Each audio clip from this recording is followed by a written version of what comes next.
Welcome to Not Milk Never Milk. Subscribe if you're lactose intolerant. In this video, I will explain how to make a delicious seafood gumbo soup using an easy method.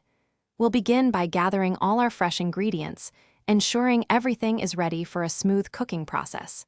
Next, I'll guide you through creating a simple yet effective roux, which is key to the gumbo's rich texture and flavor. Finally, we'll combine everything and simmer it to perfection. The roux is the heart of your gumbo, providing depth and thickness. To make it, combine 1/2 cup of oil with 1/2 cup of all-purpose flour in a heavy-bottomed pot. Cook this mixture over medium heat, stirring continuously. You'll want to achieve a rich, dark brown color, similar to milk chocolate. This process typically takes about 15 to 20 minutes, so be patient and keep stirring. Once your roux is ready, it's time to build the flavor base. First, sauté your holy trinity that's chopped onions, celery, and bell peppers until they're softened.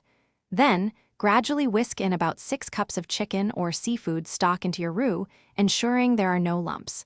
Stir in your favorite Creole seasoning blend, along with a bay leaf. Bring this mixture to a gentle simmer, allowing the flavors to meld beautifully. Now for the star of the show, the seafood. Add about 1 pound of peeled shrimp, 1/2 pound of crab meat, and 1 pint of shucked oysters to your simmering gumbo. Cook for just 5 to 7 minutes, or until the shrimp turn pink and the oysters curl at the edges. Finish by stirring in fresh chopped parsley and sliced green onions. Serve your delicious seafood gumbo hot, ladled generously over fluffy white rice for a truly satisfying meal. Thanks for watching. If this was helpful, leave a like and consider subscribing. See you next time.